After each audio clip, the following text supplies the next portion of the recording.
Et si on s'intéressait aux visites annoncées au Cameroun de Muhammadu Buhari et François Hollande, le premier, c'est-à-dire le président nigérian, sera au Cameroun après que Paul Biya lui a fait la cour, selon le journal Le Messager. Et c'est René Emmanuel Sadi qui lui a porté cette invitation sur place à Abuja, au Nigeria. La presse croit savoir que la rencontre entre les deux chefs d'État est une nouvelle page qui va s'ouvrir dans les rapports entre le Nigeria et le Cameroun. Mais elle s'interroge encore sur les dessous de l'arrivée annoncée de François Hollande au Cameroun et reste intriguée sur le temps que doit mettre cette visite, une virée nocturne. En somme, selon Mutation qui affirme d'autre part que c'était le déluge à Douala lorsque de graves inondations étaient enregistrées. Plus de 1500 familles sans abri victimes de ces graves inondations. Cameroun Tribune a bien noté que la capitale économique avait les pieds dans l'eau. Alors que le journal Le Jour s'interroge sur les mobiles mêmes de ces graves inondations, le Messager croit savoir que le principal responsable, c'est la communauté urbaine de Douala, ajouta à cela l'incivisme des populations. C'est la tête haute que les lions indomptables sont retournés au Cameroun après l'expédition canadienne. Mais cette semaine, la Nouvelle Expression affirme qu'elles ont été prisonnières des primes, 16,5% comme impôt à retrancher sur cette prime. Voilà que la presse a semblé ne pas bien l'accueillir. Sauf que le président de la République est intervenu en fin de semaine et a donc ordonné que ces primes soient totalement versées aux lions. Ce qui a été fait.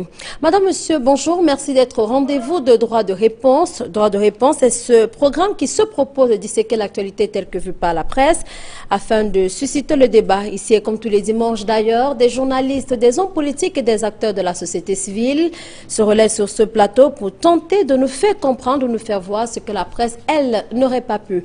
Merci donc d'être au rendez-vous de droit de réponse ce dimanche encore.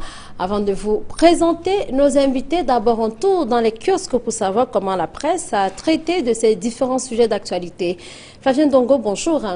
Bonjour Sandrine, bonjour à tous les téléspectateurs. Merci d'être avec nous dans le cadre de droit de réponse dimanche. La presse qui s'est intéressée aux questions d'ordre politique, mais aussi au sport et à la société. Alors, comme vous l'avez dit, donc, trois sujets meublent le rendez-vous de ce dimanche. Comme on le sait, tous les dimanches, il y a des sujets intéressants. D'ailleurs, sur les inondations, la presse nous apprend que la population de Douala ne s'est pas encore remise de ce qui s'est passé le week-end dernier. Et mutation du lundi 22 juin 2015, c'est donc fait savoir que c'était un déluge, un véritable d'ailleurs cauchemar. Des mots pour qualifier notamment ce qui est arrivé au lendemain de la forte pluie qui s'est abattue dans la nuit du 19 au 20 juin dernier. Donc le même journal fait savoir qu'il y a eu 3 morts et 1500 familles déplacées suite donc aux inondations. Appareils électroménagers, toitures, véhicules et résidences ont été donc endommagés par les eaux souillées. La Nouvelle Expression qui n'a pas raté l'occasion relève que plusieurs personnes, notamment la plupart des quartiers de Douala, avaient les pieds dans l'eau. Au regard de ce qui s'est passé le week-end dernier, la Nouvelle Expression précise que pendant environ 9 heures d'horloge, une pluie torrentielle est donc tombée à Douala. Et si nous sommes encore bien loin des inondations dramatiques du 19 septembre 2009, qui avait d'ailleurs causé le décès de 6 personnes. Et selon d'ailleurs la Nouvelle Expression, face à ces catastrophes, les pouvoirs publics ont eu toujours les mêmes réactions, dénonciation de l'incivisme des populations et promesses non tenues pour sortir ces populations des zones à risque. La Nouvelle Expression ajoute que à ce niveau, les défaillances des pouvoirs publics ont été mis à nu. L'absence du plan d'urbanisation est donc davantage décriée. Aucun espoir de solution n'est donc envisagé à long terme. Alors, pour le Messager, la construction anarchique, les permis de bâtir frauduleux sont quelques éléments à l'origine donc des dégâts survenus à Douala le week-end dernier. Le Messager ne met pas des gants pour pointer du doigt le laxisme des pouvoirs publics, qui, selon le rédacteur de l'article, ne mettent pas en exergue donc les missions premières de l'Observatoire national de la protection civile. La catastrophe du week-end a semé désarroi et pagaille dans les ménages dans la capitale économique, aux autorités donc de prendre leurs responsabilités. Autre sujet développé par la presse cette semaine, c'est également l'arrivée au Cameroun de certains chefs d'État, notamment François Hollande et Muhammadu Buhari. La météo qui semble avoir le secret des visites notamment éclair de François Hollande au Cameroun, souligne que le président français ne passera que 5 heures d'horloge en terre camerounaise le 3 juillet prochain, c'est-à-dire de 17h à 22h. Le bi-hebdomadaire ajoute que dans le cercle où se prépare d'ailleurs ce voyage de François Hollande, l'on indique que les chefs d'État du Cameroun et de France feront d'ailleurs le tour des relations entre les deux pays sur le plan économique et notamment sécuritaire. Il s'agira aussi de parler de la condamnation de Maître Lydiane Youm et surtout du remaniement ministériel qui tarde depuis des années déjà. Ce sont là, et selon notamment le journal La Météo, les dessous de la visite éclair de François Hollande au Cameroun. Pour le messager, en 33 ans de règne, Paul Biya a côtoyé 4 chefs d'État français, donc Mitterrand, Chirac, Sarkozy et Hollande. Le messager souligne que si les relations avec les deux premiers étaient donc plus chaleureuses, avec les deux derniers, ce n'est pas toujours un ciel azur et le journal de conclut que ce sont des relations en dents de scie entre le Cameroun et certains présidents français. Donc le même journal parle également de la visite de Boari au Cameroun et que ce sera donc après le Ramadan. Pour le messager, le président Biya semble avoir tout mis en œuvre pour que Mouhamadou Boari lui enlève la honte. Paul Biya a dû faire une cour assidue à Boari pour qu'il accepte donc venir au Cameroun parler des questions de sécurité et surtout de raffermir leurs relations teintées de nuages sombres. René Emmanuel Sadi, ministre de l'administration territoriale, la décentralisation, porteur de message, s'est d'ailleurs rendu au Nigeria plaider davantage afin que Boari donne son accord, ce qui a d'ailleurs été fait. Le sport n'est pas du reste donc dans ce programme, avec notamment le retour des Lions indomptables au Cameroun. La Nouvelle Expression nous apprend qu'après leur retour du Canada, elles ont été transformées en prisonnières pour avoir revendiqué leurs primes. Le journal relève que les autorités ne voulaient pas libérer leurs primes à cause notamment de la décision du ministre des Finances de prélever contre l'avis des bénéficiaires des taxes à hauteur de 16,5%. Donc comme si c'était une affaire de malédiction dans notre pays, s'interroge d'ailleurs la Nouvelle Expression. Donc les catastrophes ou tout au moins les contestations des Lions indomptables ont finalement été entendues par le chef de l'État qui, selon la Nouvelle Expression, a pu ramener le calme dans la tanière, autorisant ainsi la rétrocession de la prime. Voilà un peu ce que la presse nous propose concernant les 3 sujets qui sont sur la table de débat ce dimanche. Merci à vous, Flavien Vallon-Dongo. Merci donc d'avoir été avec nous ce dimanche pour ce rendez-vous de droit de réponse. Et nous faisons à présent connaissance avec nos invités. Parmi nous, ce dimanche, Jacques Debelle, bonjour. Bonjour et bonjour aux téléspectateurs de droit de réponse. Merci d'avoir accepté cette invitation. Vous êtes journaliste au quotidien Le Messager, tout va bien? Tout à fait, ça va. Il n'y a pas de soucis au sein du quotidien Le Messager cette semaine qui a continué de taper un peu dur? Il y a des soucis comme il y en a dans toutes les entreprises, comme il y en a dans le monde entier. Donc nous ne sommes pas au-dessus de la mêlée. Très bien. Merci donc à vous d'être là ce dimanche et nous disons bonjour à Nissé Kane. Bonjour. Bonjour Sandrine. Vous êtes membre du bureau politique du Manidem, c'est bien cela? Tout à fait. Alors, vous êtes un homme politique et vous avez certainement suivi, peut-être à distance, cette bataille qu'il y a entre les membres du Conseil électoral, notamment le président du Conseil électoral, Samuel Fonkamazou, le directeur général des élections. Ça fait peut-être pas bon d'entendre ça? C'est la conséquence, j'allais dire, automatique d'une mauvaise loi qui met en place le Conseil électoral et les CAM, l'élection Cameroun, parce que les 2 personnalités sont nommées toutes les 2 par le chef de l'État. Les prérogatives des uns et des autres sont définies dans le texte, mais sont sujettes à interprétation, comme c'est le cas aujourd'hui. Mais ce n'est pas nouveau. Vous voyez, au sein du gouvernement, les responsabilités se chevauchent. On serait surpris que ce ne soit pas le cas. On aurait été surpris que ce ne soit pas le cas à l'élection Cameroun. On est au Cameroun habitué à ce genre de controverse. Très bien. Merci à vous d'être au rendez-vous de droit de réponse. Nous disons bonjour à Charles Mongué-Mouyemé. Bonjour. Bonjour chère madame, bonjour à tous les téléspectateurs qui nous regardent en ce moment. Merci d'avoir accepté cette invitation. Vous direz que l'actualité sportive se porte bien au Cameroun, au-delà des Lions, ou mis à part l'actualité sur les Lions? Écoutez, les volleyeuses ont ramené une médaille de bronze au championnat africain de volley. Et c'est passé inaperçu? Ce n'est pas vraiment passé inaperçu, sauf que le football a noyé un petit peu cette actualité. Maintenant, le sport se porte très très très mal. Parce que, comme je dis souvent, à un moment donné, il faudra que le ministère des Sports soit un petit peu plus sévère. Les fédérations qui ne sont pas capables d'organiser des compétitions en interne ne devraient pas aller à l'international. Il faudrait qu'on se fasse mal pour qu'on puisse avancer. Je ne sais pas si vous avez l'habitude de suivre le championnat de volley, mais moi je ne suis pas loin du lycée d'Aqua, de l'école publique d'Aqua, qui est le terrain de volley de Douala. Vous voyez bien le grand terrain qu'on a. Mais je ne vois pas beaucoup de compétitions. Donc ça surprend les Camerounais eux-mêmes d'apprendre qu'ils ont une équipe de volley qui rapporte une médaille de bronze. Est-ce que ce n'est finalement pas le paradoxe qu'il y a autour des expressions sport majeur, sport mineur? Il n'y a pas de paradoxe dans les expressions sport majeur, sport mineur. C'est une question de statistiques. Les politiques peuvent parler de majeur ou de mineur. C'est statistique. Les sports sont classés. Ou si vous voulez classifier. Nombre de licenciés, nombre de personnes que ça intéresse, nombre de médias que ça attire, nombre de sponsors que ça attire. C'est des éléments arithmétiques, c'est vraiment mathématique. Quand vous regardez ça, vous classez vous-même les sports. Et au Cameroun, le sport, le foot arrive en tête fatalement parce que c'est la discipline qu'on peut pratiquer au coin de la maison. Les autres disciplines demandent parfois des infrastructures. Pour faire un ring de boxe, ça coûte ce que ça coûte. Pour avoir un filet de tennis, ça coûte ce que ça coûte. Des anneaux de basket, etc. Le foot, vous mettez 2 cailloux, coup faible, tête tombe, vous avez joué au football. C'est pour ça que c'est majeur. Donc, moi, ce débat, je ne l'aime pas beaucoup parce que le gouvernement devrait travailler dans le sens de promouvoir tous les sports. Les fédérations, chacune d'entre elles doit travailler pour promouvoir sa discipline, ce qui n'est pas souvent fait. On est dans les querelles d'élections qui n'en finissent pas, alors qu'on a le sport à promouvoir. Malheureusement, ça donne ce qu'on a aujourd'hui. Les Camerounais qui sont surpris d'apprendre qu'il y a un tournoi de foot de pays émergents, alors qu'on n'est pas encore en 2035.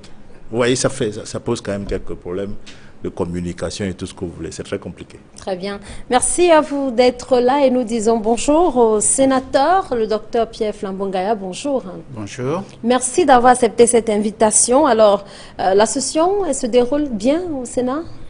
On est en plein milieu de la session, les projets de loi sont là, ils sont discutés, ils sont améliorés, parce que c'est notre ambition au Sénat d'améliorer les lois qui viennent de l'Assemblée nationale après un premier examen. Et ce que je note avec satisfaction, c'est que nous essayons d'apporter maintenant une nouvelle touche dans les séances des questions orales au gouvernement, où les sénateurs ont l'opportunité de répliquer aux premières réponses données par le ministre. Ça permet un échange qui consolide l'espace démocratique du Sénat et qui permet que le ministre, après une première réponse préparée par son cabinet, puisse lui-même maintenant avoir une latitude de répondre aux questions on the spot données par les sénateurs à la réplique. Donc il y a une amélioration qui améliore la qualité du débat au Sénat.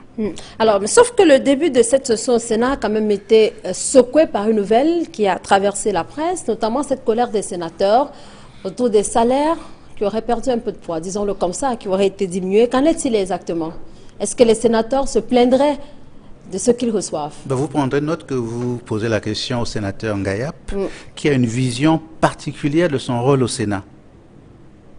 Mon rôle au Sénat, c'est de contribuer au travail parlementaire, de contribuer à la qualité des lois qui nous sont proposées, puisque l'essentiel des lois sont d'initiative gouvernementale, et que moi je considère comme tout à fait secondaire les questions matérielles liées au statut des sénateurs. Donc moi, je ne viendrai pas sur des plateaux défendre les salaires des sénateurs. Ce n'est pas pour cela que je suis allé au Sénat. Bien entendu, à tout travail mérite rémunération, mais ce n'est pas la fonction du politique que de chercher à gagner beaucoup d'argent pour servir ses compatriotes. Donc moi, je ne suis pas partisan de nourrir le débat sur la baisse ou l'augmentation des émoluments des sénateurs. Je rappelle que les 2 groupes importants qui sont au Sénat sont le groupe du RDPC et le groupe du SDF. Ils sont en quantité suffisante pour engager des actions de revendication. Moi, je ne suis pas dans un groupe, donc je n'ai pas de soutien pour faire des revendications. Donc, vous voyez, je ne suis pas bien placé pour défendre ce sujet-là. Très bien. Merci, on l'aura donc bien entendu de votre cher sénateur, Dr Pierre Flambongaya. Je vous propose en début de cette émission d'évoquer ces visites annoncées de 2 présidents, le président nigérien et le président français. La presse qui s'est intéressée à ces séjours envisagés des présidents français et nigériens. Alors Jacques Debelle, pour vous, qu'est-ce que la presse attend précisément de ces hommes politiques? Je vais beaucoup plus m'appuyer sur les relations entre le Nigeria et le Cameroun. Pour la bonne raison que ces deux pays voisins, nous sommes un peu dans cette sous-région comme le sont la France et l'Allemagne en Europe. Il ne se passe jamais un problème en Europe sans qu'il y ait une concertation entre les présidents de ces deux pays, ou alors le président de la République française et l'actuelle chancelière d'Allemagne, comme c'est d'ailleurs ses prédécesseurs. Bon, chez nous, entre le Nigeria et le Cameroun, il y a des moments où je me demande si, surtout au Cameroun, on est conscient de cette proximité qui devrait caractériser ces deux pays. Parce que le Nigeria, c'est d'abord, nous avons 2000 kilomètres de frontières, si mes souvenirs sont exacts. Le Nigeria, c'est 174 millions d'habitants. Le Nigeria compte au Cameroun au moins 10 millions de ses ressortissants. Et j'ai dit dans un article que j'ai écrit dans le Messager cette semaine qu'il y a plus de Nigérians au Cameroun que la population de la région du Sud. Donc, ce qui veut dire qu'entre les deux pays, il devrait y avoir des concertations permanentes. Or, quand actuellement on est confronté à une guerre asymétrique, nous sommes confrontés à cette guerre qui nous est imposée par une secte islamiste qui est née au Nigeria, il est incompréhensible que les chefs d'État de ces deux pays ne se rencontrent pas très souvent pour élaborer des stratégies. Nous avons eu pour preuve, lorsque le président Buhari est revenu au pouvoir, parce que c'est son deuxième passage à la tête du Nigeria, une semaine après, il s'est rendu au Niger, il s'est rendu au Tchad. Pourquoi est-ce que jusqu'à présent, il n'est pas arrivé au Cameroun? Je crois qu'on doit s'interroger sur... Mais il a expliqué, il a fait savoir qu'il devait se rendre à la réunion du G7. Est-ce que ce n'est pas une explication parce suffisante? que la même semaine, il est allé au Niger, il est allé au Tchad. Pourquoi est-ce qu'il n'est pas arrivé au Cameroun dans la même semaine? Nous savons déjà avec son prédécesseur, Goodluck Jonathan, et le président Biya, il y a rarement eu de concertation. Ils sont allés se retrouver en France pour que le président Biya engage la guerre là-bas contre Boko Haram. Ce qui devait être fait avant.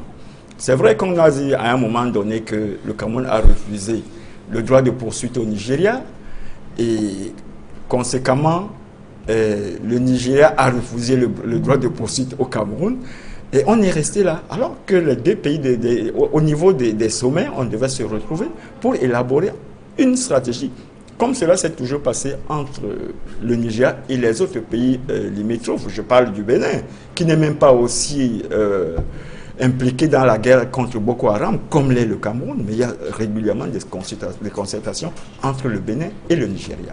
Alors, docteur Pierre Flamand Gayab, si la presse fait état chaque fois annonce à la fois des visites, on se souvient avec le président Goodluck Jonathan, la presse qui a attendu en vain que le président nigérien arrive au Cameroun, pourquoi semble-t-elle se réjouir de l'acceptation de Buhari d'être au Cameroun? Je ne sais pas si la presse se réjouit, mais j'aurais souhaité vous demander au préalable si je pouvais réagir à votre question concernant le dualisme au sein de l'ECAM. Vraiment d'un mot. Juste un mot, oui. Oui. Après avoir appuyé la position de mon ami Ekane sur cette question, il est évident que la loi n'est pas bonne. Ma position me permet aujourd'hui d'avoir plus facilement de comparaison avec les pays comparables. Dans les pays où ce type d'instance de régulation des élections est mise en place, on autorise toujours, la loi autorise toujours que l'instance suprême ait la faculté de désigner le directeur général administratif de la structure. Il est important que notre loi évolue et en tant que parlementaire, moi je vais introduire une proposition de loi tendant à retirer le pouvoir de nomination du directeur général de l'ECAM des mains chefs de l'État pour que ce soit une prérogative du Conseil électoral. Et à ce moment-là, ce dualisme va disparaître parce que vous imaginez toutes les déperditions d'énergie que l'on enregistre depuis plusieurs mois en raison de ce conflit et l'ECAM ne fonctionne plus. Quand on imagine une incompatibilité, une absence de collaboration entre le Conseil et la direction générale, qu'est-ce qu'on attend comme résultat de cette institution? C'est important que la loi évolue, parce que tant que les deux tiennent leur pouvoir du même décret, chacun va se sentir de manière libre de faire ce qu'il veut. Donc je voulais appuyer non simplement la position de M. Ekane, mais en même temps dire qu'il faut avancer, évoluer vers la distinction claire entre qui dirige la LECAM et qui dépend de l'autre. Donc pour vous, il faut revoir cette loi portant création et fonctionnement de l'ECAM de 2010. Une proposition de loi va être présentée par moi dans les prochaines semaines sur cette question-là, qui ne pourra peut-être être enrôlée qu'à la session de novembre, puisque la section actuelle tire à son terme. Sur la question du Nigeria, je pense que c'est important également que le parlementaire fasse plus de propositions que de la rhétorique. C'est important que nos deux États, qui sont voisins, liés par l'histoire, aille au-delà des blocages actuels et qu'on vienne réciproquement du droit de poursuite chacun chez l'autre. Si le Tchad peut entrer en territoire nigérian, poursuivre Boko Haram, c'est parce qu'il y a un accord entre les deux États pour cela. Pourquoi il n'y en a pas entre le Nigeria et le Cameroun? De quoi avons-nous peur? Il appartient à nos deux États de se mettre au niveau diplomatique en situation d'autoriser réciproquement le droit de poursuite sur le sol de l'un et de l'autre. Ça permettra... Pour vous, qu'est-ce qui aurait jeté ce coup de froid sur les relations entre le Nigeria et le Cameroun? Ça ne date pas du président nigérien actuel. Comme certains l'ont déjà rappelé, les relations n'étaient pas les meilleures entre le président Jonathan et notre pays, précisément parce que les points de vue n'étaient pas les mêmes sur beaucoup de sujets. Il faut même interroger l'histoire. Est-ce que le fait que le Nigeria ait perdu Bakassi, perdu entre guillemets parce que ça n'a jamais été sa propre propriété, est-ce que cela ne fait pas au Nigeria une envie de traîner les pieds sur la collaboration? Donc il faut remonter, questionner un peu l'histoire sur cela. Il est évident qu'il faut avoir une volonté, surtout de notre côté, pour aller vers notre grand voisin. C'est nous qui devons faire le pas vers lui parce que nous avons récupéré notre territoire à Bakassi. Nous sommes en position de force au plan du droit international. Donc il nous appartient d'aller vers l'autre, qui par ailleurs est plus fort que nous dans beaucoup de domaines, pour proposer nos moyens pour assurer une collaboration plus fréquente entre nos deux pays, y compris sur le plan diplomatique. Donc autant je suis d'accord que on aurait pu bien imaginer que le président Buhari fasse un tour au Cameroun après le Nigeria, après le Tchad et le Niger, autant il ne faut pas dramatiser particulièrement cet épisode-là. Qu'il vienne 1 ou 2 mois plus tard n'est pas si tardif que cela. Il faut regarder les aspects positifs des choses. Qu'ils viennent chez nous fait partie du calendrier, de l'agenda de tout nouveau chef d'État nouvellement élu de rendre visite à ses voisins dans les 6 mois qui suivent son élection. Donc qu'ils viennent ici 3 mois ou 2 mois ou même 1 mois après son installation officielle n'est pas si tardif que cela et il faut s'en féliciter. Et que peut-on dire du processus Anissé Ekane qui a été mis en place par le chef de l'État? On a juste appris que le ministre de l'administration territoriale de la décentralisation est allé porter un courrier au président nigérien Muhammadu Buhari. Comment vous avez perçu cela? Je pense que Biya était obligé d'envoyer un émissaire pour mettre en place les dispositions pratiques pour ce voyage. Bon, généralement, c'est ce genre de procédé qu'on emploie pour aller porter une invitation à son collègue président. Les relations entre le Nigeria et le Cameroun sont quand même assez bizarres pour des voisins, aux relations historiques aussi importante. Tout le monde sait quand même qu'une grande partie du Nigeria était du territoire camerounais. Il y a l'affaire il y a même l'affaire du Biafra, où le président Aïdio a refusé la sécession du Nigeria malgré les injonctions de la France sous De Gaulle. Donc on se sera attendu à ce que nos relations avec le Nigeria soient d'une grande importance. Parce que sur le plan économique, les relations avec le Nigeria seraient plus bénéfiques à notre pays que la CEMAC, sur le plan de la puissance économique de notre grand voisin. Je ne comprends pas. Il y a quand même... Je crois qu'en politique, les ressentis, les ressentiments doivent céder la place à des intérêts plus objectifs. On ne peut pas avoir autant de Nigérians chez nous et que nos pays ne se voient pas au niveau supérieur assez souvent. Je crois que peut-être qu'avec Buhari, la situation va évoluer, mais notre président doit faire un effort particulier, la diplomatie camerounaise doit faire un effort particulier pour que nos relations avec le Nigeria se normalisent. C'est d'un intérêt capital pour nos deux économies. Le marché nigérien est énorme. Regardez, d'ici 10 ans, 15 ans, le Nigeria aura 200 millions d'habitants. Toute l'ingénierie camerounaise peut trouver des débouchés extraordinaires sur le marché nigérien. Charles Mongué, peut-on s'attendre à ce qu'avec la visite au Cameroun de Muhammadu Buhari, que les relations deviennent un peu plus cordiales entre les deux pays? Je pense que la visite en elle-même est un message. Vous savez, en diplomatie, il faut lire au-delà des paroles. Il faut regarder les calendriers, les déplacements, les rendez-vous manqués ou tenus. Tout ça en diplomatie, ça communique, ça parle. Je pense que quand le président nigérien arrive au Cameroun, c'est déjà un élément pour détendre l'atmosphère. Parce que nombre de Camerounais se disaient « Oh, il est fâché avec le Cameroun, il ne viendra peut-être pas ». Le simple fait qu'il vienne, ça veut dire, écoutez, quelqu'un avait dit « Me voici à Douala », il pourra dire « Me voici au Cameroun ». Il n'y a pas de problème particulier avec le Cameroun. Simplement, moi, ce que je pense, c'est que nous avons, nous Camerounais, avec le Nigeria, la même attitude que la Guinée équatoriale vis-à-vis du Cameroun. Nous avons un voisin qui est très fort, qui est puissant, très peuplé. On a l'impression qu'il a tendance à nous manger, à nous avaler. Et donc, le peuple réagit. On vous dit, dans les pêcheries du Cameroun, vous trouvez les Nigériens. On vous dit, à Bakassi, c'est les Nigériens maximum. À Kanyabassi, il n'y a que. Il y a des Camerounais qui se disent, peut-être que si on ne trouve pas du boulot, c'est à cause d'eux. Il y a un certain nombre de choses. C'est pour ça que je pense qu'au-delà des politiques, il faut que les peuples commencent un petit peu à se parler. Je ne sais pas comment, on a un parlementaire, on a des hommes politiques sur le plateau, mais il faut trouver le moyen de ne pas laisser cette affaire uniquement aux politiques. Parce que quand vous interrogez le Camerounais, vraiment de monsieur tout le monde, vous allez voir qu'il a un sentiment nigérien qui n'est peut-être pas celui du politique. Nous nous plaignons vraiment de la Guinée équatoriale, que non, ils nous repoussent, etc. On n'est pas loin d'avoir parfois le même comportement vis-à-vis du Nigeria. Donc, cette visite, moi je dis, c'est bien qu'elle arrive maintenant pour détendre l'atmosphère, mais quels vont être les sujets à l'ordre du jour? Tout le monde pense que le président actuel du Nigeria n'est pas tout à fait d'accord avec les sentences sur la presqu'île de Bakassi, etc. Mais je crois que le président Ekane a commencé à le dire tout à l'heure sur les faits historiques. Il faut qu'on commence à solder notre histoire.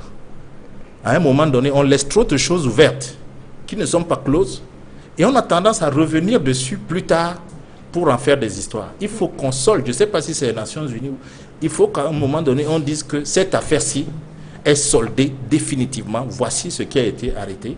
Et s'il y a des compensations à faire, qu'on les fasse et qu'on n'en parle plus. Parce qu'on en est encore à parler de tirailleurs sénégalais jusqu'à aujourd'hui. Parce que ces affaires ne sont pas soldées avec la France. Bakassi est soldé. Bakassi, oui.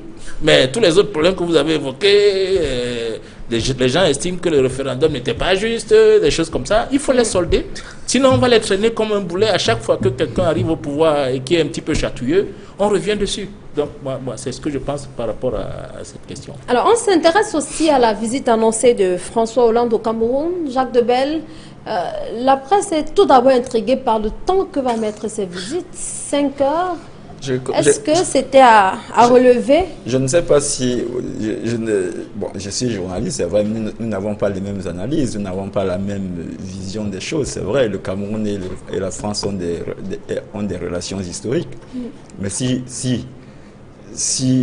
les visites ne s'imposent pas, je ne sais pas pourquoi nous devons maigrir du fait que le chef de l'État français n'est pas arrivé au Cameroun, ou alors qu'on doit, je ne sais pas comment dire ça, on doit être très heureux pour dire que, enfin il vient chez nous.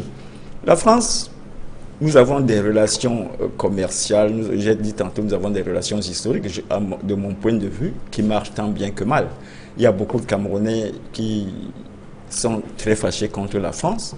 Il y a beaucoup de Camerounais qui disent que la France est un bon partenaire pour nous.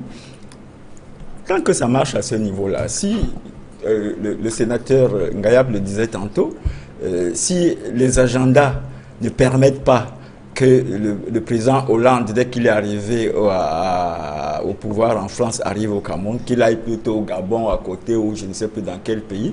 Je ne sais pas pourquoi les Camerounais doivent en faire un problème, si vraiment les problèmes ne sont pas posés. C'est la presse qui semble en faire écho. Oui, mais au point de se demander combien de temps ça va durer. Je suis tenté de dire une certaine presse, ou alors certains journalistes. Moi, je ne suis pas de cela. Parce que je ne sais pas ce que cette visite va nous apporter concrètement. Je crois que les Français contribuent à beaucoup de choses ici. Je crois que dans la guerre contre Boko Haram, ils participent en ce qui concerne le renseignement. Il y a d'autres choses. La France nous a aidés dans la mise en place d'un certain nombre d'institutions ici. Si la présence du chef de l'État français ne s'impose vraiment pas, je ne sais pas pourquoi nous devons en maigrir ou en faire une affaire extraordinaire.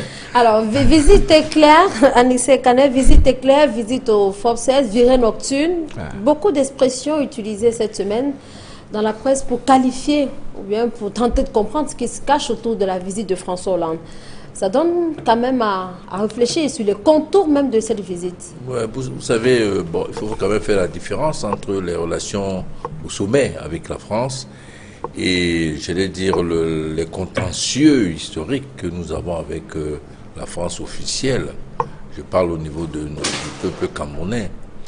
Que Biya veuille absolument que Hollande vienne lui rendre visite, ça peut se comprendre dans la mesure où il apparaît aujourd'hui comme l'un des chefs d'État en Afrique que le président Hollande boude pour des raisons qui tiennent peut-être même à sa propre politique intérieure. Les opinions en Europe commencent de plus en plus à ne plus accepter que les chefs d'État occidentaux, pays un peu plus démocratiques côtoient des pouvoirs en Afrique qui n'en sont pas. Donc les chefs d'État occidentaux tiennent compte de leur opinion publique, ce qui n'est pas le cas ici. Mais je ne vois pas aujourd'hui l'importance de cette visite. La France est présente au Cameroun, ce n'est pas la visite de Hollande qui en changerait les fondamentaux. Ce que je dis, c'est que cette visite apparaît aujourd'hui comme peut-être j'allais dire, une paix des braves entre les deux chefs de l'État, mais ça ne changera véritablement pas la situation de nos compatriotes. Voilà. Alors, des enjeux, y en a-t-il, docteur Pierre Flambon-Gayap, autour de cette visite? Je vais vous dire ce que je pense de cette visite, à part des petits clichés rapides. Tant que Hollande n'était pas venu au Cameroun, beaucoup disaient, vous voyez, il y a une défiance évidente de la France vis-à-vis du Cameroun. Hollande va partout, sauf au Cameroun. Quand il arrive, cela donne du grain à moudre ou de l'eau dans le vin de ceux qui pensent que finalement, le voilà, il est venu, donc il n'y a pas de problème entre la France et le Cameroun. D'autres maintenant pensent que la durée de la visite pose problème. N'est-ce pas une forme de mépris relatif que de ne passer que 4 à 5 heures dans un pays comme le Cameroun? Il passe une nuit dans chacune de ces étapes, et même dans les étapes antérieures, il ne passe pas de nuit au Cameroun. N'est-ce pas toujours la confirmation de cette marque de défiance? Il y a comme ça des petits clichés qui circulent. On peut également se rappeler que lui, au moins, il vient, son prédécesseur n'était pas venu, donc il y a une analyse comparative à faire à ce niveau-là.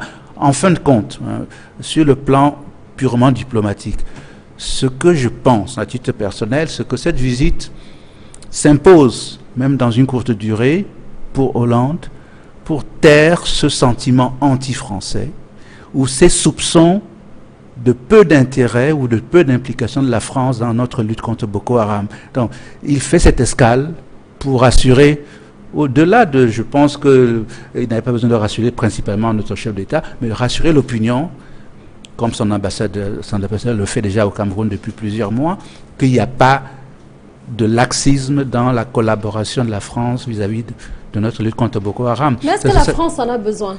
Mais il a besoin parce que... Est-ce qu'elle a besoin de rassurer l'opinion? Absolument. De rassurer les Camerounais? Rassurer l'opinion, parce qu'un sentiment anti-français qui se prononce, qui dure, finit par avoir un impact direct sur la présence économique de la France au Cameroun. Souvenez-vous des années 90, où il y avait des campagnes longues et lourdes de boycott des produits français. Donc ce sentiment qui pour l'instant est diffus, s'il dure, peut finir par atteindre les intérêts matériels de la France. Donc c'était important que le chef d'État ait cette vision pour dire je viens rassurer l'opinion, pas le président camerounais, l'opinion qu'il n'y a pas de problème, nous combattons Boko Haram à vos côtés. Charles Mwangé. Écoutez, tout à l'heure je vous disais qu'en diplomatie, tout parle. Vous voyez bien que cette visite-là, les journalistes veulent l'interpréter pour comprendre quels sont les messages qui se dégagent. Et ce que je relève, c'est que la presse est assez mal à l'aise. La presse s'est trouvée mal à l'aise face à ce sujet parce qu'il y a deux courants qui, je dirais, se combattaient un peu, entre guillemets. Le courant de ceux qui estiment que, ben, écoutez, le Cameroun est indépendant, on n'a plus de leçons à recevoir de la France, on doit s'émanciper, etc. Et ceux qui estiment, non, écoutez, messieurs, arrêtez cet obscurantisme, on a besoin de la France, elle nous est utile, etc. L'un dans l'autre, on réalise que la France apparaît, ou le chef d'État français qui arrive en Afrique noire francophone, apparaît comme une onction de crédibilité. C'est-à-dire, quand il vient chez vous, ça veut dire que vous êtes crédible. Quand il ne vient pas, vous manquez un petit peu de crédibilité. Donc, la presse s'est trouvée dans ce dilemme-là, c'est ce que j'ai ressenti quand vous prenez les titres. Parce que, je dis, si on pousse l'analyse, imaginez, François Hollande vient au Cameroun pour 5 heures. Moi, j'ai vu au Cameroun des chefs d'État qui ont mis 3 jours ici, mais qui n'ont pas discuté avec Paul Biya pendant plus de 2 heures. Si en 5 heures, on discute 3 heures, ce sera plus fructueux que celui qui est arrivé là pendant 3 jours, qui n'a discuté avec le chef d'État que pendant 1 heure ou 45 minutes. Et le reste du temps, à inaugurer les chrysanthèmes, à aller au foire, on a vu des gens qui sont venus ici pour aller déguster des choses, etc. Donc je dis, pour moi, cet entretien-là ne peut pas tout prendre. Parce qu'on a mis tellement de choses là-dedans, au niveau de la presse, entre les affaires de défense, économie, élections au Cameroun, même le gouvernement, et puis après il y a l'affaire des éperviables là, etc. Je crois que la presse, dans cet embarras-là, a mis trop de choses dans cette petite visite-là. Maintenant, je pense que le Camerounais normal, le citoyen camerounais doit simplement regarder cela et se dire que, en réalité, la visite d'un chef d'État français devrait être une chose purement banale de politiciens qui se regardent là-bas. Nous, en tant que population, on regarde ce que la France peut nous apporter, ce qu'elle nous prend. Parce que quand vous dites sentiment anti-français, c'est de ça que ça vient. Ce n'est pas un Camerounais qui a écrit le livre « La haine de l'Occident ». Jean Ziegler, en écrivant ce livre-là, il sait que nous avons l'impression que la France nous prend trop de choses. Mais ce n'est pas une et nous rend très peu. Oui, je dis, je n'ai pas qu'une impression d'ailleurs. Ah oui, voilà. Donc vrai. le sentiment anti-français, sincèrement, pour ma part, en une seule visite, il est difficile de le gommer. Je ne pense pas que ça va changer grand-chose. D'accord. Jacques Debelle avant Oui, Nissé Kane. je voudrais ajouter quelque chose. Je me pose toujours cette question-là. Pourquoi est-ce que quand il y a un Premier ministre en Grande-Bretagne, il ne fait pas le tour des pays, des anciennes colonies britanniques. Et nous faisons tout un ramdam parce qu'un chef d'État français n'a pas fait le tour des pays africains francophones, ou alors il est allé dans certains pays, il n'est pas allé dans d'autres. Oh, les premiers ministres britanniques, moi je ne sais pas s'il y en a beaucoup, qui ont fait le tour des pays anglophones en Afrique, comme ailleurs d'ailleurs. Chacun doit s'occuper de ses problèmes. Si nous n'arrivons pas nous-mêmes à nous occuper de notre propre problème, nous ne devons pas attendre que les autres viennent régler les problèmes chez nous. Parce que ce que je constate, c'est que pour construire des écoles chez nous, les Japonais l'ont fait, les Français et d'autres, les Allemands font des puits d'eau dans nos campagnes. Ce que le gouvernement camerounais est en mesure de faire. Mais si nous n'arrivons pas, nous ne devons pas attendre que, parce que c'est Hollande qui viendra ici discuter avec Biya et puis on fera ceci, on fera cela. Nous devons vraiment assumer notre indépendance et soyons vraiment indépendants comme le sont les Nigérians, comme le sont les Ghanéens et bien d'autres. Est-ce qu'il s'agit simplement d'assumer son indépendance à Nissé Kane? Non, mais je dis, il faut quand même faire des mises au point. Le sentiment anti-français, il ne tombe pas du ciel. c'est l'histoire incestueuse que la France officielle entretient avec le gouvernement camerounais. Et l'histoire de la décolonisation, de la lutte de libération de notre peuple qui entretient ce sentiment anti-français, parce que la France n'a pas soldé ce contentieux qu'il a avec nous. Les rapports qu'il peut avoir avec ces faire-valoir qu'ils ont installés au Cameroun ne concernent pas les Camerounais. Hollande ne va pas nous rassurer, il ne peut pas rassurer les Camerounais. Il faut qu'on solde les contentieux avec cette puissance colonisatrice. Le 50 voyages de Hollande ne le feront pas tant que la France ne reconnaîtra pas les sévices et les scandales, les crimes qu'elle a commis dans notre pays. Donc, bon, qui vient rassurer son ami ou son faux ami Biya, c'est leur problème. Mais nous, on a des problèmes que la France doit traiter par rapport à l'histoire avec notre pays. Donc, cette visite apparaît comme une réconciliation de faux amis ou d'un couple incestueux. Elle ne concerne pas l'histoire de notre peuple avec la France officielle. Je voulais dire aussi que si la presse en fait autant mention dans ses colonnes, c'est parce que le président Biya a été boudé par ses homologues français depuis un certain nombre d'années. Ce qui est surprenant par rapport à ce qui se faisait avant. Ça veut dire qu'il y a des problèmes au niveau je veux dire des États. Et aujourd'hui, cette visite vient comme pour gommer ce sentiment que les officiers camerounais ont, et que bon, qui transparaît aussi dans la presse, que Hollande boude comme Sarkozy et Chirac ont un peu boudé le président Biya. Mais fondamentalement, moi je pense qu'il faut dissocier les rapports entre les officiers camerounais et français, qui sont dans un rapport incestueux depuis des années, et ce que nous, Camerounais, nous avons vis-à-vis de la politique française et de la France-Afrique, qui a peut-être pris les habits socialistes, etc., mais qui n'en demeure pas moins et encore exister dans Vous pensez qu'elle existe toujours? Bien sûr qu'elle existe. D'abord, quelle est cette façon? Je vous rappelle quand même que Sankara, un jour, est allé en visite en France. On a tenté de le recevoir par un chef de département. Il a repris son avion, il est parti. Alors, quelle est cette histoire où, du haut de ces avions du GLAM, Hollande vient narguer le peuple camerounais en recevant entre deux voyages le chef de l'État? Moi, je n'ai pas les esclaves qui assument leur sort sans vouloir en sortir. Je n'ai aucun respect pour eux. Alors, de que peut-on attendre, docteur Pierre Flamboin Ngayab, de cette visite de François Hollande? Tout à l'heure, on a indiqué que les anciens présidents français, notamment Nicolas Sarkozy, beaucoup se sont interrogés sur le fait qu'il n'a pas pu arriver au Cameroun. Et depuis que Hollande est là, la presse semble s'impatienter de ce que le président français n'arrive pas au Cameroun. Que peut-on en attendre finalement? Je me réjouis de ce type de débat dans notre opinion.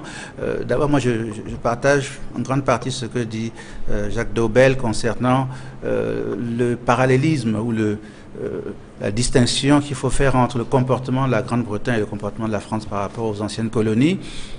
La réponse est double par rapport à cette comparaison. La Grande-Bretagne a formellement déconnecté sa politique du sentiment colonial qui n'est pas partie de la politique française. Donc il y a une volonté de la Grande-Bretagne de laisser les anciennes colonies jouir pleinement de leur indépendance. En même temps, dans les anciennes colonies ou pays sous tutelle de la France, le déficit de démocratie pousse nos États à toujours s'assurer qu'il y a le soutien de l'étranger pour qu'il reste au pouvoir. Du parrain. Voilà, du parrain, c'est ça. Donc il y a ce double sentiment à la fois de l'ancienne puissance et des anciennes colonies qui est différent dans un cas comme dans l'autre.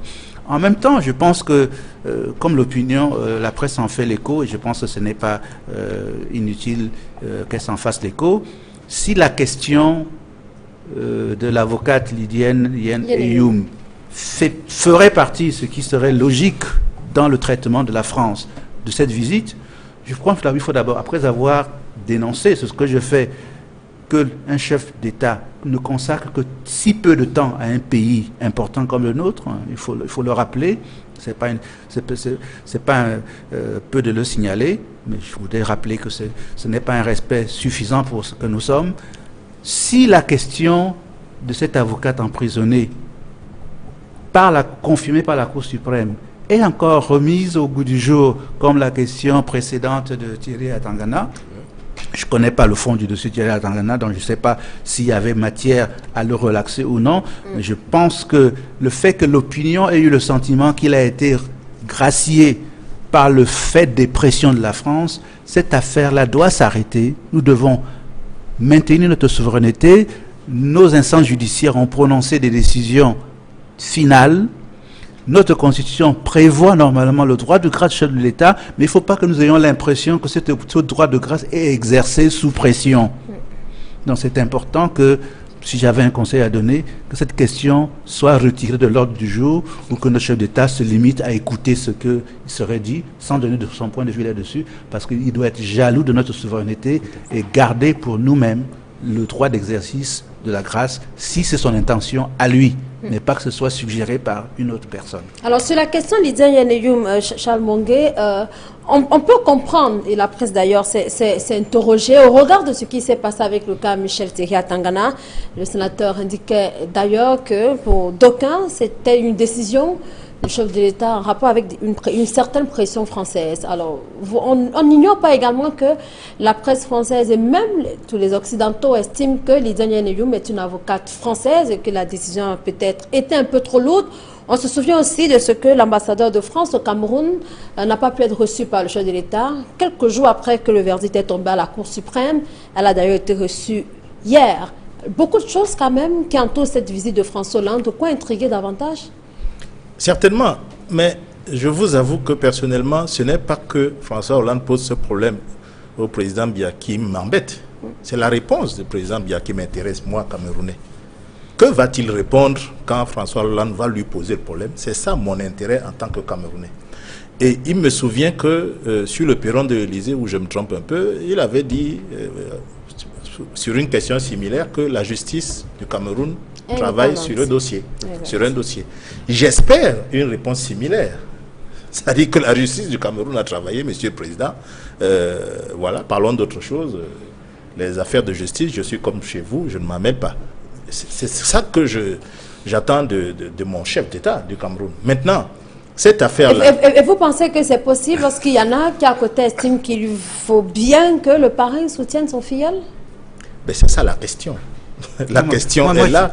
Quel est notre niveau? Je voudrais appuyer ce que dit mon voisin pour dire que si la question est posée, je suggère la formule de réponse. Hein. Le président Biya voulait répondre: Monsieur le Président, je vous ai bien compris, je veux voir ce que notre droit permet. Ça permet de clore la conversation. Mais le droit permet aussi, le droit permet aussi les remises de peine, les grâces, les grâces présidentielles. Moi, ce que je voudrais ajouter, c'est que ce type d'affaires-là, avec le sentiment anti-français qu'on a évoqué et le passé historique du Cameroun, au lieu de s'en offusquer, devrait nous amener à poser les vrais problèmes. Le problème de la distance de souveraineté entre le Cameroun et la France, il faut le poser de façon claire, en débattre de façon sincère. Combien de Camerounais croient réellement que le Cameroun peut se passer de la France? Il faudrait se poser cette question.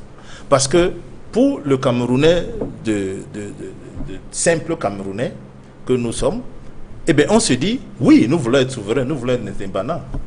Mais pour être fort, il faut avoir des armes, il faut avoir un certain nombre de choses. Mais tout ça nous vient de qui? Qui nous contrôle là-dessus? Pour être fort, il faut disposer de sa monnaie, il faut disposer d'un certain nombre de choses. Mais cette histoire de compte d'opération dont on nous parle tous les jours, là, de francs CFA qui est arrimé, où est-ce qu'on en est? Le débat est mal mené. Parce que ces jours-ci, par exemple, je lis sur les réseaux sociaux que des hommes politiques contestent le fait qu'on doive se débarrasser du franc CFA, etc. Ce débat n'est pas posé sur la place de façon franche. Moi, je souhaiterais qu'au niveau du Parlement, que les partis d'opposition, que tout le monde prenne ce débat de façon sincère et claire. Qu'est-ce que nous pouvons faire pour que la souveraineté du Cameroun soit une réalité? Ça va aider les futurs candidats pour 2018 à leur dire, messieurs, vous allez à une fonction où vous allez subir la pression de la France, voici ce que le peuple camerounais vous donne comme directive pour que cette pression-là, on puisse s'en départir et qu'on vive comme un État véritablement souverain. Pour l'instant, j'ai l'impression que c'est quand même un peu compliqué encore. Juste en 30 secondes, Anissé Kana, Oui, avant je veux que nous dire que sortions de le la document question. de croissance, de stratégie de croissance pour l'emploi aborde le problème de la monnaie. C'est dit explicitement que notre arrimage du franc CFA pose des problèmes de développement. Donc, on ne peut pas écrire une chose pareille et ne pas entreprendre des démarches, tout au moins sur le plan régional, pour qu'on enlève ce corset extraordinaire qu'est le franc CFA, du comptoir franco-africain, de la France-Afrique. Comptoir financier d'Afrique. Non, je veux dire que moi, bien fait ce qu'il veut avec ses amis français, peu importe. Mais ça nous intéresse quand même qu'on ne va pas bafouer comme ça notre pays sous prétexte que, bon, il y a des parrains. Sarkozy allait rechercher au Tchad des voleurs d'enfants sous prétexte qu'ils sont français après qu'ils aient volé des enfants au Tchad. Pareil pour Thierry Tangana et Lydienne. Lorsqu'ils détournaient l'argent camerounais, ils étaient camerounais. Maintenant qu'ils ont été condamnés, ils deviennent subitement des Français et on doit accepter que, bon, l'on vienne pour poser ce genre de problème. Moi, je dis, si les autorités camerounaises acceptent ce genre de chantage, c'est leur problème. Mais les Camerounais ne doivent pas l'accepter. Ils doivent le dire de façon explicite que ce genre de rapport, on a passé le temps quand même de la colonie, hein, ou d'un pays sous tutelle. Très bien. Je vous propose, très chers messieurs, d'évoquer un autre pan, notre sujet d'actualité. C'est bien sûr ces inondations qui ont fait parler d'elles dans la ville de Douala. Et la presse a carrément estimé, elle a donc uni sa voix pour penser que c'est une vraie catastrophe qu'a vécu la ville de Douala. Jacques Debelle. Écoutez, vous savez, on dit que chaque être humain a droit à un environnement sain. Et moi, j'estime que nous devons aussi nous donner un environnement sain. Je le dis pourquoi au sujet de ces inondations. Quand je vois que des gens vont s'installer là où ils ne doivent pas s'installer, avec la complicité des autorités administratives, ça me donne la chair de poule. Parce que la plupart de ces rivières que vous voyez à Douala, c'est des rivières dans lesquelles on faisait même la pêche. Mais aujourd'hui, elles n'existent plus. Parce que les gens ont construit tout autour des rivières. Tout le monde a regardé. Et même les notabilités, les chefs traditionnels et leurs notables ont vendu les terrains au bord des cours d'eau. Tout a commencé par là. Et l'administration a donné et des titres fonciers et des permis de bâtir au bord des cours d'eau. Il y a des gens qui s'amusent même à verser des tonnes de gravats pour essayer de rétrécir un cours d'eau. Mais c'est dangereux. Encore que nous avons un fleuve qui s'ensable tous les jours, le Vouri. Alors, mais il n'y a pas eu de catastrophe. Le week-end dernier, je le dis, que les gens m'excusent quand je le dis. Parce que si ça arrivait à un moment où le Vouri était en marée haute, avec ces rivières qui recherchent leur lit pour aller vers le Vouri, qui est déjà... D'abord, vous voyez tout ce qu'il y a dedans, comme bouteilles en plastique et tout, dans les cours d'eau. Mais la catastrophe va être beaucoup plus dangereuse un jour. Les gens regardent ça. Et quand on dit qu'il faut déguerpir ces gens-là, il y a des gens qui disent, ouais, mais on va les mettre où? Il faut qu'on trouve des solutions. Il y a suffisamment d'espace entre Douala et Idéa.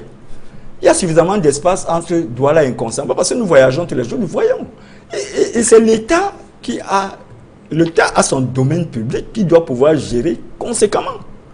On peut bien installer les gens le long des deux axes que je viens de signaler là, mais laisser les gens continuer à investir au bord des cours d'eau, c'est excessivement dangereux. C'est pour ça que les gens, j'ai lu dans la nouvelle expression que l'État doit prendre ses responsabilités. L'État doit vraiment prendre ses responsabilités avant qu'il ne soit trop tard. Parce que on ne peut pas emprisonner la nature. On ne doit même pas chercher à emprisonner la nature. Ça, moi, je m'arrête d'abord là. Alors, cela veut dire qu'il ne fallait pas être surpris par ce qui s'est passé, docteur Pierre Flamand Gayap à Douala. C'était peut-être à redouter ce type de phénomène, ce qu'on a vécu. C'était largement prévisible parce que c'est un phénomène cyclique qui intervient chaque année à la même période. Cela ne fait pas partie de ce qu'on appelle des catastrophes naturelles, par définition imprévisibles. Donc on est dans une situation où on pouvait largement s'attendre à cela. Peut-être cette année, il y en a eu un peu plus que d'habitude, mais c'est un phénomène largement prévisible. Mon rôle comme sénateur, c'est d'abord de constater les difficultés que nous avons pour adresser certains problèmes. Dans certaines démocraties, les parlementaires ont la liberté, le droit de convoquer directement les acteurs sur le terrain. Nous aurions pu, si notre loi le permettait, appeler le délégué du gouvernement à Douala pour qu'il vienne s'expliquer. Notre loi ne nous permet pas, nous n'avons la possibilité que d'interpeller les membres du gouvernement. C'est pour cela que vous l'aurez interrogé sur quoi, vous, en tant que sénateur? Le ministre du Développement urbain est interpellé par moi. Il viendra s'expliquer jeudi prochain à l'hémicycle sur les inondations à Douala, parce que l'urbanisation relève de son domaine. Il viendra nous expliquer pourquoi une situation prévisible comme celle-là est abandonnée depuis des années, des dizaines d'années à Douala, pour qu'on enregistre tant de dégâts matériels, des pertes en vies humaines, même si elles ne sont pas identifiées encore pour l'instant, mais les pouvoirs publics reconnaissent cela. Ce n'est pas normal qu'une situation connue, prévisible, ne puisse pas être gérée. C'est parce que, comme le dit Jacques Dobel, il n'y a pas un véritable plan d'urbanisation effectif qui prenne en charge ces questions-là. Alors, vous disiez tantôt que si vous aviez la possibilité, vous devriez interroger le délégué du gouvernement auprès de la communauté urbaine de Douala.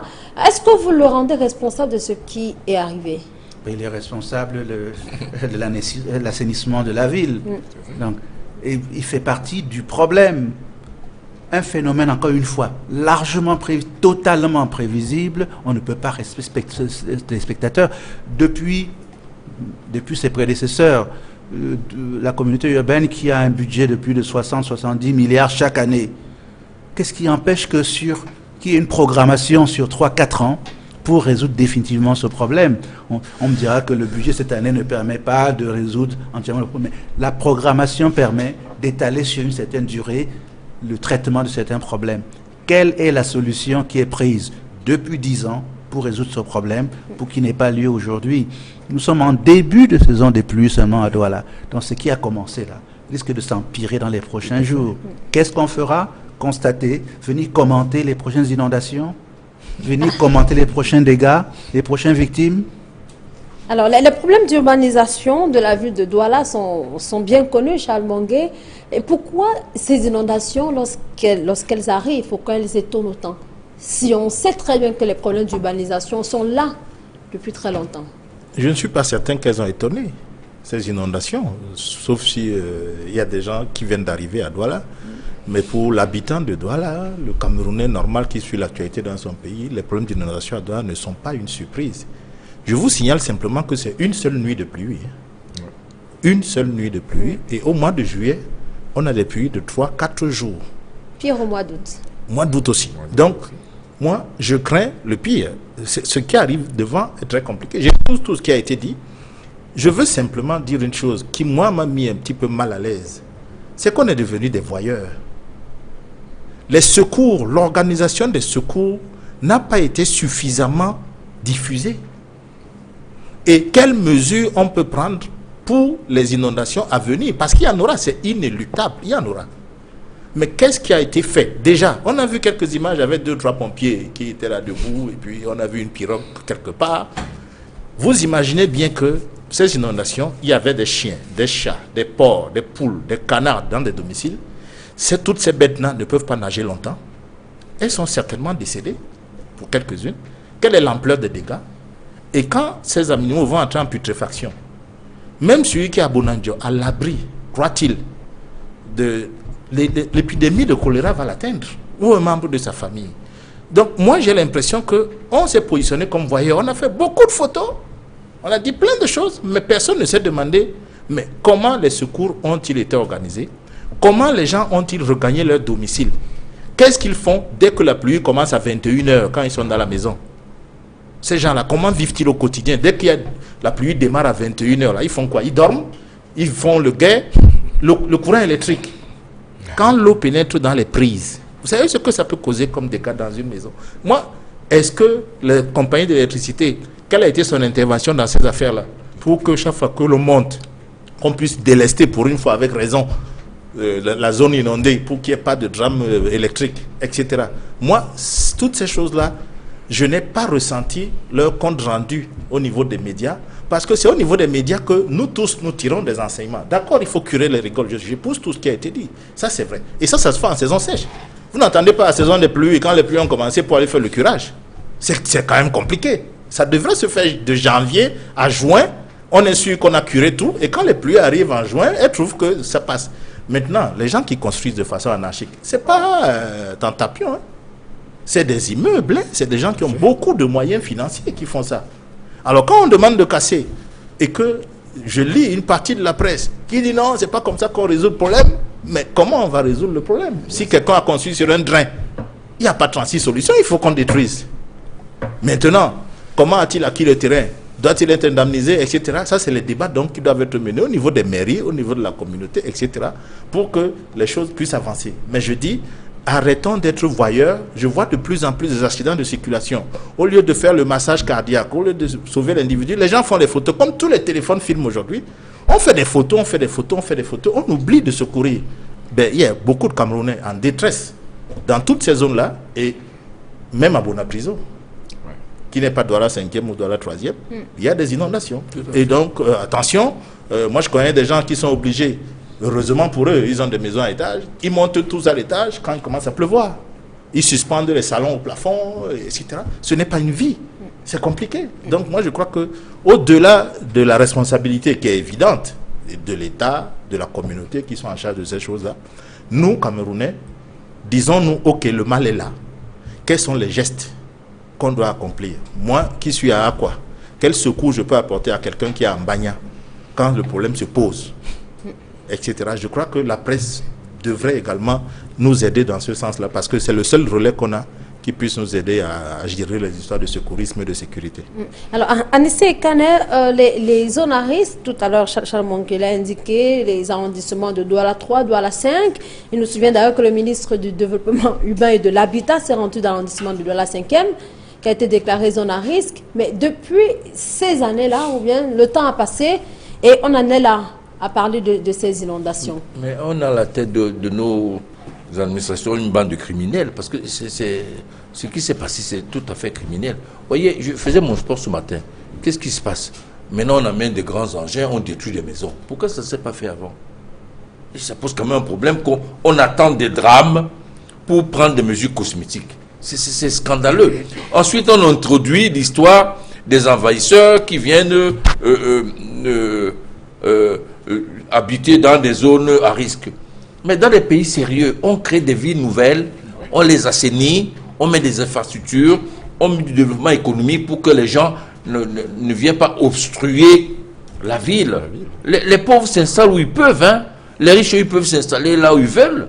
Donc vraiment, ce débat funeste sur les gens qui viennent à Douala envahir les zones à risque, mais l'exode rural, il est partout dans le monde entier. Mais un pays sérieux examine la situation et anticipe sur les événements. Comment se fait-il que c'est maintenant qu'il y a des dégâts, qu'il y a des engins qui curent les caniveaux, qui élargissent le cours du fleuve, on détruit les maisons? Je dis quand même en passant que le chef d'État a signé un décret pour qu'on déguerpisse les maisons sur le plateau Jos, où sont logées la plupart des pontes de cette ville. On ne les a pas encore cassées. Ça date de 1976. On ne les cassera même pas. Oui, on ne les cassera pas. Nous, on va les casser si on prend le pouvoir. Parce que ce n'est pas admissible ça peut prendre du temps, Anissé Kaner. Ah, ne prenez pas ce pari-là. Vous voyez, 3 jours avant qu'on paraît ne fût comme un rat, on prenait aussi ce genre de pari. Ne prenez pas ce genre de pari. Moi, je dis que c'est scandaleux de dire des choses pareilles. Ceux qui viennent s'installer sur ces zones-là n'ont pas d'autre possibilité que de faire cela. Où est la SIC pour construire des logements sociaux? On construit des logements sociaux qui ne sont pas à la portée des pauvres. Qu'est-ce que ça veut dire? Et quand on va à la SIC, on voit que la plupart des ministres et hauts fonctionnaires ont pris des maisons et ne paient même pas les traites à la SIC. Qu'ils mettent en sous-location. Et qui mettent en sous-location. Et vous voulez que les pauvres aillent habiter à Bonanjo, à Yaoundé, à Kolbison, à Tambafia, à Coron. Il y a des inondations. Mais pourquoi est-ce qu'on ne prend pas depuis des années? Il y a 245 km de drain qu'il faut faire à Douala. Où va l'argent de la communauté urbaine si ce n'est pour financer les campagnes du RDPC? Il faut être sérieux. Maintenant, prendre des mesures cosmétiques. Bon, ben, le gouverneur, il est bien gentil, il est affable, mais vraiment, quand il sort du bois, quand il y a le drame, ce n'est pas comme ça qu'on trouve des solutions. Il est grand temps qu'on commence à être un pays qui nous marche là sur la tête, qu'on prévienne. Et on a de la chance. Parce qu'ailleurs, c'est les causes exogènes qui amplifient les catastrophes. Nous, on ne les a pas. On n'a pas encore une grande marée qui vient tous les 50 ans. S'il y a une grande marée, ben, Bonanjo sera sous l'eau. Hein. Jacques Debelle, alors, quelles sont les principales solutions qui peuvent être envisageables? Il y a plusieurs ministres qui sont descendus dans la capitale économique, je signale quand même, une semaine après que ces inondations ont eu lieu, débattre de mesures qui sont encore annoncées. À quoi faut-il s'attendre dans les jours qui viennent? Anissa Ekane parlait tantôt des mesures cosmétiques. C'est pour ces mesures cosmétiques que ces ministres sont arrivés à Douala, parce qu'on ne vous dira jamais ce que... Et je vais vous dire, j'exagère peut-être, mais les gens qui créent le plus de problèmes au Cameroun, c'est les politiques. Ils sont autour de moi, mais ce n'est pas eux, parce qu'ils ne sont pas au pouvoir. Heureusement. Et les gens qui ont de l'argent. Parce que je vais vous raconter l'histoire de Mambanda que je connais un peu. Mambanda a été une zone de recasement constituée par le bétail électoral de ce qu'on appelait à l'époque l'UIC et puis l'UNC. Parce que Eladj Tanko Amadou, Dieu est son âme, parce qu'il est déjà parti, qui était à l'époque le grand patron de la politique de ce côté-là, a estimé que les Douala ne votaient pas pour l'UIC et puis l'UNC. Alors tous ceux qui venaient, il fallait les caser quelque part. C'est pour ça que moi j'appelle Mambanda une zone de bétail électoral. Et qu'est-ce qui est arrivé après? Avec le multipartisme, le SDF est arrivé et d'autres forces politiques. Et des gens qui habitaient Mambanda ne votaient plus pour le RDPC, hein, qui était arrivé après l'UNC, mais ils votaient pour le SDF. C'est pour ça qu'on est allé casser Mambanda aujourd'hui. C'est pour ça qu'on casse Mambanda aujourd'hui. Et toute la zone là. Parce que bon, on ne contrôle plus cet électorat-là. Donc il faut les déguerpir. Et ailleurs, comme à Bepanda, Makepe, Misoke... C'est pratiquement la même chose. Vous connaissez pour Bepanda, vous savez que la personne qui protégeait le plus les habitants de Bepanda, c'était Madame Foni. Parce qu'elle-même a laissé son immeuble là-bas. Bon, alors, il y a la politique du RDPC aujourd'hui, et puis les gens qui ont de l'argent, qui soudoient les fonctionnaires, qui disent non, vraiment, faites quelque chose, je vais vous trouver quelque chose. Moi, j'ai eu à faire une enquête au niveau de la mairie de Douala Premier.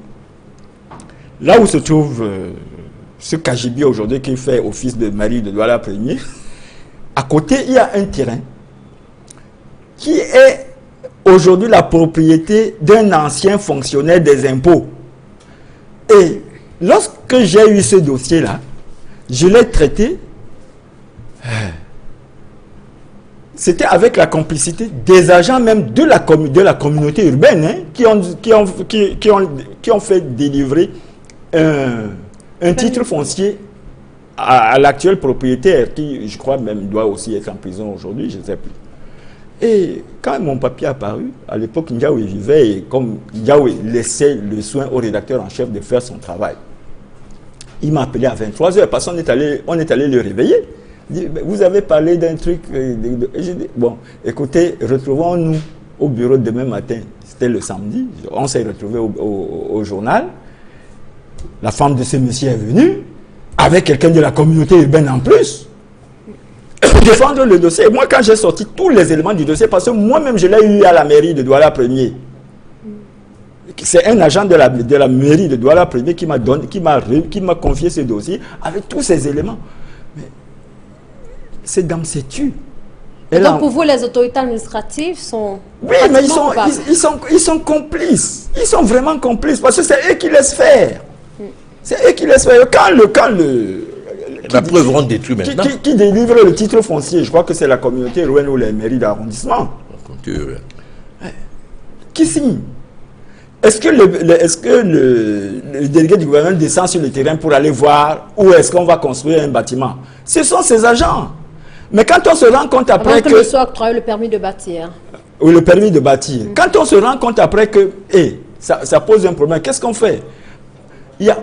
Au moment où nous parlons ici, là, le marché Congo l'avancement du marché Congo est bloqué parce qu'il y a un immeuble d'un individu qui ne veut pas laisser avancer les travaux. Voilà des choses qui se passent à Douala. Très bien. Alors, on va donc sortir de ce sujet concernant les inondations. Il nous reste très peu de temps à passer ensemble. Et je vous propose d'évoquer la thématique liée aux lions indomptables du Cameroun, qui sont donc partis de l'hôtel Montfébé, finalement, après que le président de la République a intervenu. Mais c'était tout d'abord un bel hommage qu'a rendu la presse à ces lions, Charles Mongué. Oui, je pense que de ce point de vue-là, on n'a pas grand-chose à reprocher à la presse. Elle a fait son travail. Vous regardez les titres au cours de la semaine, ils étaient tous dithyrambiques envers ces lions-là. Ça, c'est certain. Mais simplement, c'est l'accueil qui a été bricolé. Parce que ces filles qui sortent de l'avion ne sont pas heureuses. Elles ont le masque de la fatigue et le masque de l'incertitude pour leur prime. Elles ne savent pas à quel moment elles vont payer. On ne leur dit rien du tout. On leur dit revenez d'abord au Cameroun, et puis youyou, etc. Et puis elles voient des pancartes saugrenues où on félicite plutôt des membres du comité de normalisation. Elles doivent se demander mais c'est quoi cette histoire? Donc, mode de fatigue, elles s'en vont. Maintenant, on peut quand même dire que l'accueil a été plus ou moins organisé, Charles. Non, pour moi, l'accueil n'a pas été organisé. Parce que quand vous faites une escale en France et que vous voulez vraiment faire la fête au Lyon, et passe la nuit en France, vous prenez un vol qui arrive ici l'après-midi, en journée. La nuit, même vos caméras ont du mal à prendre les images. Un bus de Lyon qui passe à 22h, 23h à Yaoundé, qui voit qui là-dedans? Puisqu'elles ont eu un plan de vol qui est arrivé à Paris, elles passaient la nuit, on leur donnait leur prime à Paris. Elles arrivaient ici en journée, peut-être avec une escale à Douala, et puis après, arrivée définitive à Yaoundé. Un tour de ville en pleine lumière, ça aurait été véritablement la fête. Mais j'ai comme l'impression qu'il y a des gens qui ne voulaient pas qu'on leur fasse cette fête. Parce qu'ils avaient des choses à se reprocher. Quand vous ne préparez rien pour des gens et qui vont vous surprendre en Coupe du Monde, eh bien, vous êtes un petit peu penaud. Hein. Vous vous dites, vraiment, si on laisse faire la fête, nous, on est cuits là. Parce que plus on fait la fête, plus ça nous pique que nous n'avons rien fait. Donc, pour moi, cet accueil aurait pu être meilleur. Regardez l'attitude de ces filles. Sur vos propres images que j'ai vu ça, ben, elles ont le masque, elles ne sont pas heureuses. On a gâché la fête. Aujourd'hui, même si le chef d'État reçoit ses filles, ce n'est plus pareil. Maintenant, les gens prennent les photos avec elle omnisport de façon complètement... C'est-à-dire que le peuple a été frustré d'une fête qu'il voulait faire à ces lions valeureuses parce qu'on a pensé que c'est une compagnie aérienne qui nous dicte notre plan. Vraiment, les frais supplémentaires qu'on aurait supportés pour un hôtel à Paris, je ne suis pas certain que toute la délégation qui est partie là était utile. On a dépensé beaucoup plus pour des choses qui ne sont pas indispensables. Et malheureusement, on nous a gâché une fête. Et aujourd'hui, ces filles sont revenues. Elles vont retrouver la grisaille du pays. Malheureusement, c'est encore une occasion ratée pour réarmer les Camerounais, pour leur donner une once de bonheur à côté de toutes ces mauvaises nouvelles, inondations, etc. Alors Pierre Flamanga, vous direz que la récupération politique a pris le pas sur la belle fête qu'on aurait pu organiser pour ces filles? Je ne sais pas s'il y a eu tentative de récupération politique. Je crois que globalement, sur le hasard de la géographie fait que ces filles ont séjourné dans ce qui est appelé l'hôtel des sénateurs. Donc j'ai pu les croiser plusieurs jours. C'est vrai qu'elles n'affichaient pas un bonheur particulier, surtout à la fin où la question des primes s'est posée. Mais pour ce qui concerne l'opinion que nous sommes, nous pensons que nous avons été suffisamment fiers de ce qu'elles ont fait. Je pense qu'elles ont eu les échos. Je on peut toujours faire mieux, hein, donc je ne voudrais pas m'attarder sur cet aspect. Ce qui m'importe, c'est ces deux aspects. Le fait que cette joie vient en contre-coup de la déception que nous avons depuis plusieurs années de leurs homologues masculins, et qu'elles viennent montrer là qu'on peut, c'est ma conviction depuis longtemps, on peut avoir plus confiance aux femmes qu'aux hommes.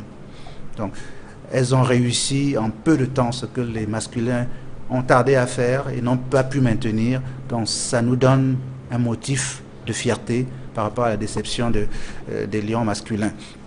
En même temps, concernant cette petite amertume que j'ai perçue personnellement en les voyant les derniers jours, je crois que la décision du chef de l'État de leur restituer la prime nette qui était annoncée est une bonne décision sur le plan fiscal. Je pense que nous aurions pu avoir des fiscalistes, des ministres des Finances beaucoup plus politiques. Si les filles ont entendu 21 millions chacune,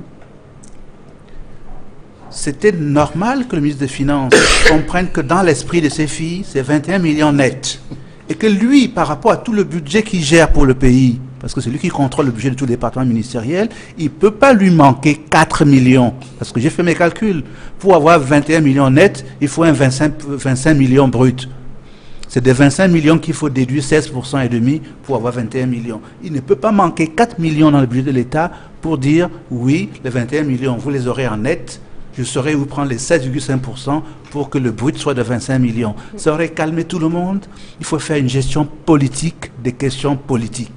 Alors, mais est-ce qu'il fallait s'attendre justement à une gestion politique? Est-ce qu'il n'était pas mieux d'expliquer peut-être à ces filles, à ces joueuses, comment cela fonctionne? Non, même nous qui sommes un peu plus évolués sur le plan intellectuel, on n'est pas toujours prêt à comprendre qu'on vous annonce 21 millions, à la fin on vous en donne 16.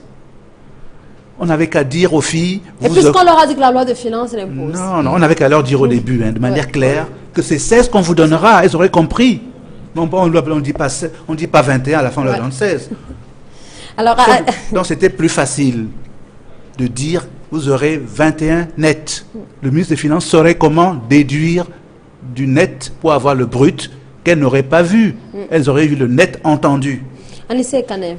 Oui, mais ça fait 4 fois 20, ça fait 80 millions. Si on regarde les détournements qu'on voit à l'État, 80 millions, vraiment, c'est... Bon, moi, ce qui me gêne, c'est cette tendance à ce que tout soit décidé par Zoro, qui est le chef de l'État. Vraiment, il faut qu'il intervienne pour donner une godasse à une fille de Lyon, il faut qu'il intervienne pour faire l'équipe type, il faut qu'il intervienne que les primes arrivent à destination, il faut qu'il intervienne qu'on ne défacte pas 7,5%. Ça devient Zoro qui fait tout. Alors que tout cela aurait pu être anticipé. Vous voyez la délégation qui accompagnait les filles. J'ai compté ceux qui sont descendus de l'avion... avec les primes qu'ils ont touchées, on aurait pu les défalquer. Hein, parce qu'il y avait une dizaine ou une vingtaine de personnes qui sont allées au Canada qui n'avaient rien à faire là-bas. Au contraire, qui empestaient... Ces personnes sont allées encourager les filles, il faut voir aussi. Ah bon, moi je n'ai pas... il y en avait autant avec le Lions indomptables, on est arrivé avec 0 point. Hein. Ouais. Je ne sais pas si la délégation qui accompagne sur l'équipe nationale... elle est même souvent tout le temps à côté de la délégation. Peut-être qu'ils font des empreintes au lieu d'aller soutenir les Lions. Je crois que c'est embêtant que chaque fois qu'il y a un problème de l'équipe nationale, qu'il y ait des problèmes de primes, il doit y avoir une mafia extraordinaire autour de l'argent du sport qui fait en sorte que, bon, je crois que c'est ça.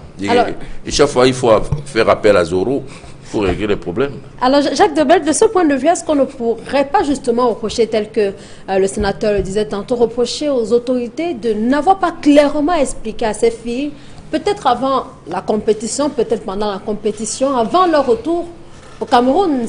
C'est peut-être assez pathétique de voir des joueuses qui sont allées en compétition, qui ont livré des rencontres et qui, jusqu'au retour, n'en savaient pas grand-chose sur leur prime. Madame le rédacteur en chef, ce que je vais vous dire, c'est tout simplement que les fonctionnaires camerounais, surtout du ministère des Finances, et des autres d'ailleurs, n'aiment pas voir les autres gagner de l'argent, même honnêtement. C'est-à-dire tout doit leur revenir. Quand c'est les autres qui ne font pas partie de leur milieu qui doivent gagner cet argent-là, ils ne le donnent pas. Moi, je confirme ce que j'ai vécu avec les employés des ex-sociétés d'État qui ont été soit liquidés, soit restructurés. On est en train de vivre la même chose depuis 25 ans. On refuse à ces vieillards de toucher leurs primes. Et on raconte des tas d'histoires de juridisme autour de ces primes-là. Or, si on avait versé cet argent à l'époque, les gens là ne seraient pas en train de errer aujourd'hui devant les ministères. Et moi, ce qui me préoccupe aujourd'hui, c'est l'avenir de ces filles-là. Parce que Enon Gachou, il faut le canoniser avec ces filles-là. Mais c'est l'avenir maintenant. Parce que c'est très bien d'arriver au top. Il n'y a pas de championnat. Maintenant, il faut que le Cameroun, il faut que les Camerounaises, le football camerounais, le football féminin camerounais soit restructuré pour qu'il y ait une bonne relève. Oh, nous n'avons pas de championnat. Et si vous regardez, ça je parle là maintenant sous le contrôle de Monga Mouyeme qui suit très bien l'actualité sportive. La plupart de ces filles-là jouent à l'extérieur. Hein. C'est pas déjà, il y en a peut-être 2 ou 3 du championnat, de d'autres championnats. Pourtant, un président de la commission de football féminin à l'Afrique. Pourtant, le football féminin ne fonctionne, c'est tout comme le football jeune. Quand nos moins de 17 ou moins de 20 ans vont essuyer des revers à l'étranger, c'est parce que le football n'est pas structuré ici. Oh, c'est l'avenir maintenant qu'il faut gérer. Et je l'ai dit, j'espère que les gens sont en train de m'écouter et qui prendront cela au sérieux. Il faut gérer l'avenir maintenant parce que ces filles-là, elles vont passer. Il faut assurer la relève. Cette relève, est-ce qu'elle est assurée? Alors, Charles Manguet, finalement, sur la question de la loi de finances 2015, est-ce que cela n'est pas une bonne occasion pour expliquer aux uns aux autres ce qui va se passer dorénavant? Non, écoutez, on veut embarquer les Camerounais dans une histoire de déficit de communication autour de ces primes. Ce n'est pas vrai.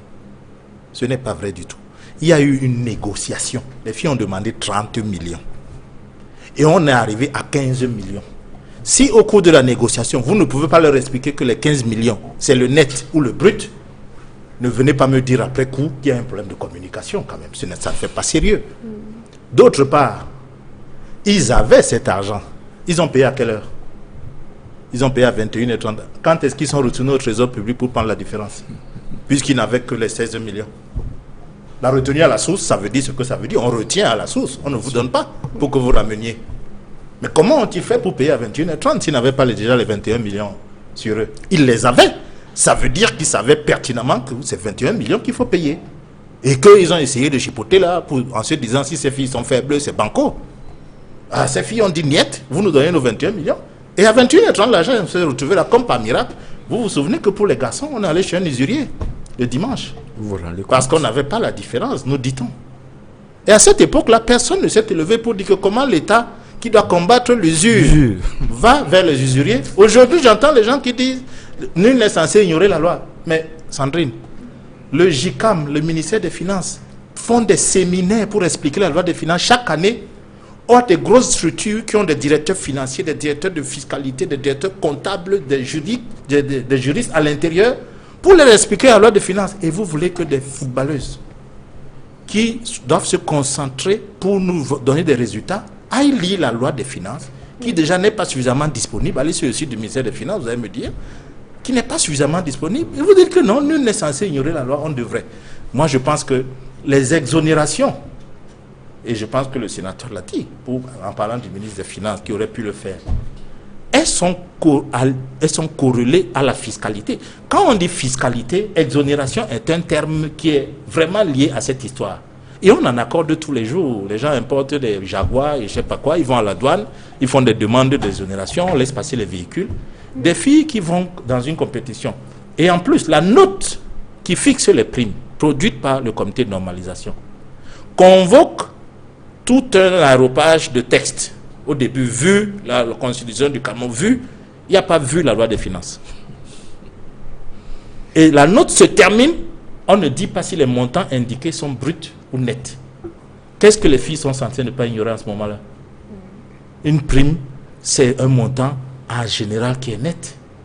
Ce que le ministre des Finances aurait pu faire en catimini. Sauf si tout ça a été organisé pour que ça se termine comme ça s'est terminé. Oui, mais Charles, c'est une possibilité. On est quand même intrigué. On se souvient que le président du comité de normalisation, les ministres des Sports et l'éducation physique sont quand même arrivés au Canada et ont évoqué un problème de taux de change. Alors ça peut quand même fragiliser les Lions de savoir qu'au retour, on n'a pas plutôt d'une affaire de loi de finances. Vous alimentez donc le fait que tout ça, c'était de la comédie. Vous ne pouvez pas arriver au Canada. Vous leur dites que non, on aurait pu avoir votre argent, mais vraiment, vous risquez de perdre. Parce que les histoires de change, etc., font en sorte qu'au Canada, c'est très lourd, on va vous ponctionner. On préfère qu'on vous paye au Cameroun pour que vous receviez tout votre argent. Et vous arrivez au Cameroun, vous-même, vous voulez ponctionner. Attention, il y a quand même un petit problème qu'il faut se dire, quelque chose qui ne marche pas. Donc, je pense que ces filles-là ont failli être flouées. Et ce n'est pas la première fois. Vous vous souvenez que si on revenait à des jours où on avait dit que la médaille d'or vaut 3 millions de francs. Quand elles arrivent, on a failli leur dire que la médaille d'or du groupe, c'est une seule médaille d'or, donc c'est pour 3 millions. Heureusement qu'elles se sont rebellées pour qu'on donne à chaque individu qui a eu la médaille d'or les 3 millions. Donc je crois que on est coutumier du fait de vouloir tout le temps flouer les sportifs. Parce que les gens qui dirigent les sportifs, ils ont en esprit que ce ne sont que des sportifs. Très bien. C'est-à-dire qu'ils sont intelligents, avec ballon. leurs pieds et pas avec autre chose. Je crois qu'il faut sortir de ce type de schéma-là et commencer à respecter ceux, d'autant plus que ces fonctionnaires voyagent grâce à ces sportifs-là. Ils engrangent beaucoup d'argent grâce à ces... Vous savez que pour la Coupe du Monde, par exemple, les accompagnateurs ont les mêmes primes que les joueurs. Assez souvent.